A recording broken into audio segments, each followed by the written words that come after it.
मी कुठे मिळते एका साईडला खाली बसलो यार. मी तुझ्या झगडाच्या. सर बाद में कॉल करता हूँ. Hey guys, come back. Wait, no. Wait. Just don't be after.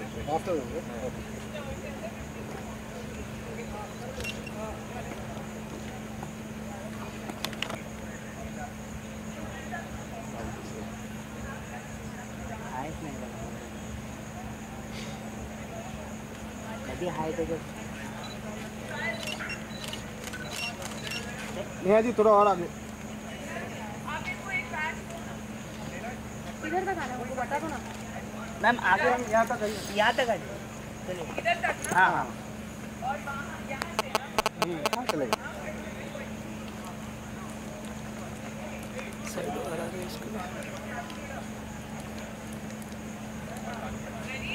Yes. Yes, ma'am. Ready. Yeah, ready.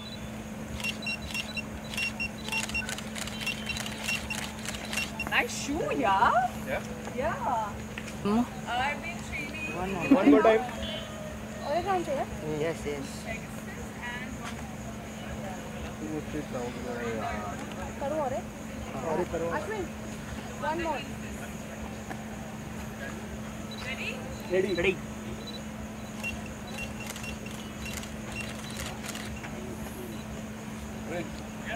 No chance, boss. No chance. I gotta look good. और एक? You want me to spray? और one more. You know what I look like now when I spray? Sunil को नहीं हुआ अभी तक. सुनील हटना. Ready?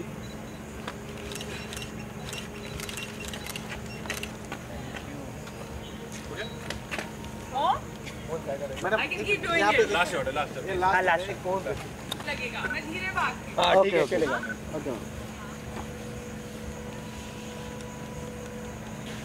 Ready.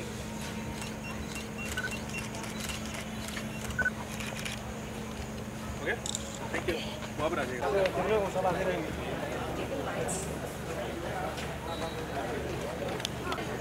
Exaggerated movement. Okay, where is he? Okay.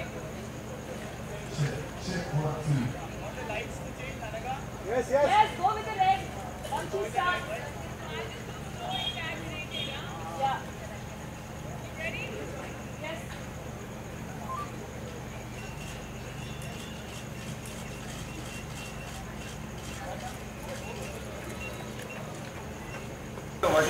Oh, you're not getting.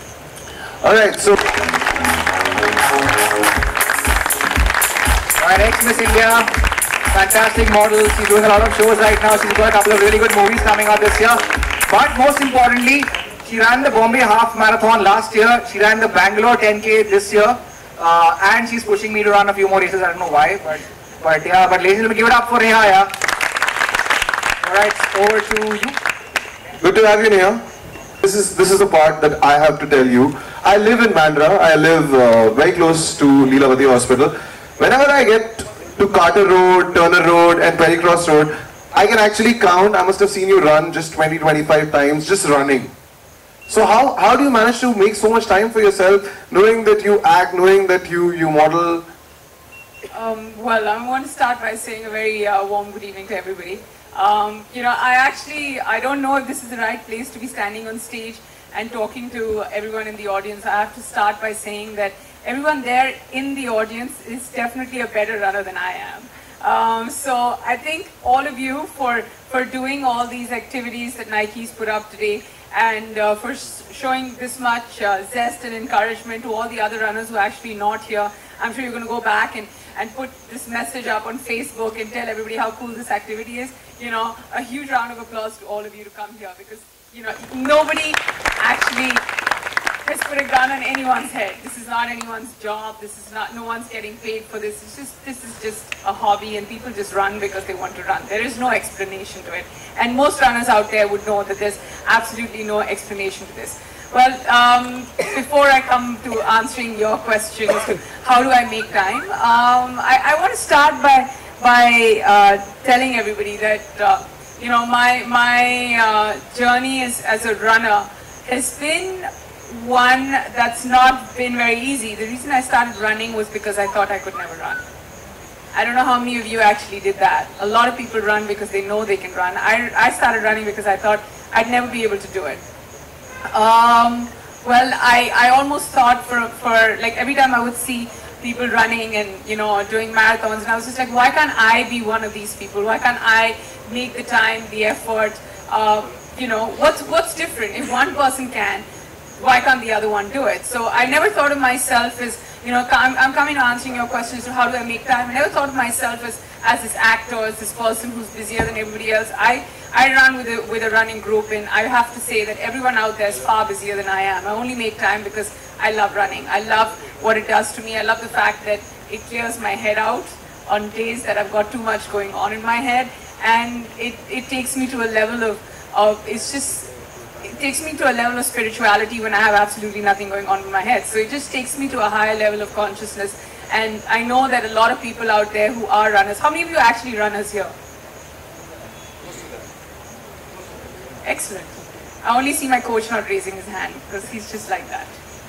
Where is he? He's right here. Everybody give it up for Brinston Miranda. He's my coach.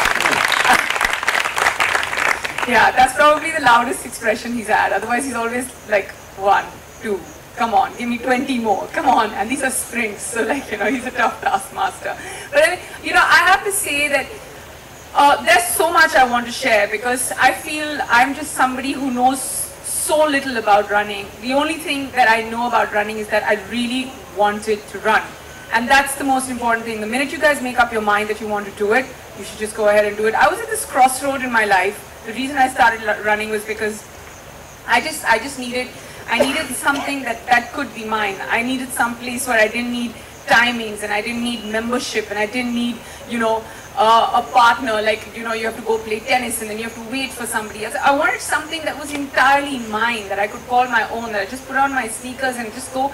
You know, there are roads everywhere. You can carry your sneakers anywhere in the world. You can put on your music and make that time yours. So when I run, I feel like I own my time, I own my space. I'm not obligated to anyone, and it's just the most free-spirited thing that I do 5 times a week, which is just something that you know, inspires me, because I have targets, I have goals, I have you know, timings that I want to achieve, and then more often than not I let myself down, and then I go back the next day and then I try and do better than my time, better than anything else, and then sometimes I don't, but there's nothing wrong with that.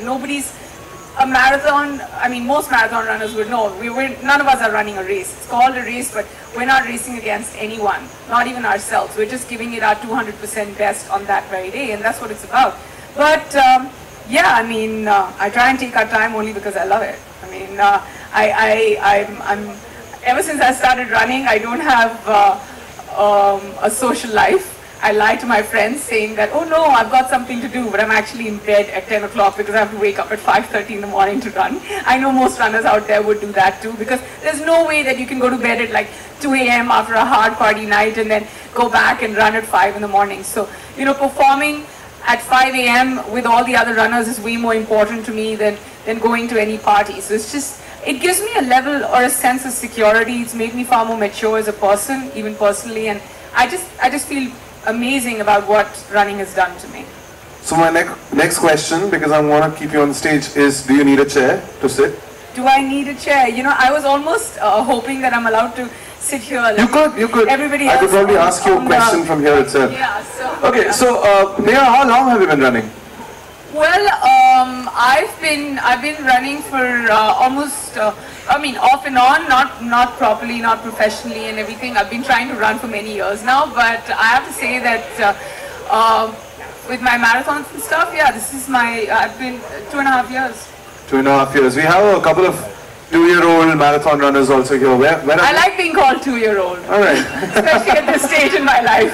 All right, so my question is, since you just said that the reason you started running was because you thought that you could never run. Okay, so there's one thing called wanting to run, where you start running, you put on your shoes, and then you say, okay, I don't want to be, you know, tied down because of a gym membership or anything. And then you decide to run 21 kilometers on a Sunday morning. Where does that switch happen? I'll tell you where that switch happens. It's a very interesting question, and you know, it's just something that's so, it's just, I remember the first time, I mean, I cannot lie to all of you because unfortunately Brinston's sitting right here, and anything I say he's just going to be like, oh, she's a liar, but I'm going to be completely honest. The first time I thought I'm going to run the marathon, and I thought, you know, if I've got to do it, I've got to do it the right way. There are 3 things that you need to run the marathon. You've got to be prepared, you've got to be prepared, and you've got to be prepared. There is no other way. There is no way you'll finish that marathon if you're not 100% prepared, because you hear really scary stories about people not making it, and it's a marathon. It's always a good idea to run, because if you're walking, it doesn't make sense. You know, as much as you tell everybody else, no, I walked halfway and then I ran, that kind of stuff doesn't make any sense. So yeah, I wanted to be able to see if I'm physically ready to run 21.097, you know, to be extremely precise, on that Sunday morning. So I did the right thing. I called, you know, a professional who's sitting right here. I told him I want to run. So he's like, okay. I still remember the first day we were here at Joggers Park. Everybody is familiar with Joggers Park, because I see a lot of you at Joggers Park who are running, like, I just see your backs more than your fronts, because I'm just like, I see this one also cross and another one cross and another one cross me, so everybody's time is better than mine. So yeah, the first time I ran, it was, I ran about 600 meters, and I was out of breath. My feet couldn't move, I was trembling, and that was my 100% best that I could give. And I still remember I did 1.5 rounds of Joggers Park, and I looked at Brinston, and he was just like, I was like, will I ever be able to run this marathon? And he just looked at me, he's like, of course you will. So I think it was his faith over mine, and then he just... I like the fact that he's still smiling while you say that. He's still smiling, he still has this face, you know. I could be telling him that, I'm going to die, and then he'll be like, no you won't. And his expression doesn't change, so that's funny. But yeah, I did it, and then after those 600 meters, the first time I actually felt like I achieved something. Now, I'm coming from a place where I'm a complete non-runner. I have no running background whatsoever, except that, you know, it was one of those things that I just had to do it. And because it just makes me feel great. It just takes me to this level that it's just hard to, like, explain. Even with your father being from the armed forces, you were not made to run? I know, I used to like swim a lot, and I've been a swimmer and stuff, but I've had no running background, so I'm not familiar with the technique. So after the 600 meters, the first big run that I did with a lot of prep and everything was my first 8 kilometers. And that's when I felt like, wow, I've actually been, terrible time, but I've actually been on my feet for 50 minutes. And from somebody who ran 600 meters to then run 8 kilometers, was a great achievement, after which I went on to doing my first double-digit run, which was 10 kilometers. And then I went on to preparing further and further and further with a great group of people around me. And then, of course, you never actually run the 21 kilometers before you run it in the marathon. So I think the longest run, excuse me, that I did was about 18 kilometers. And yeah, I mean, and then it was race week. And then I lost my sleep. How many of you actually lose your sleep one night before the marathon? So see, that's the next question, because most of them, I mean, I'm sure, I just spoke to a gentleman here who's been running the marathon for the last couple of years. He's 42, he's got abs, like he mentioned. All of us have abs, yeah, some show, some don't show, but all of us have abs. There's this lady who's sitting here who's been running the marathon, no, for 8 years now, she's been running the marathon. She looks like a runner. So, what about the first time runners, right?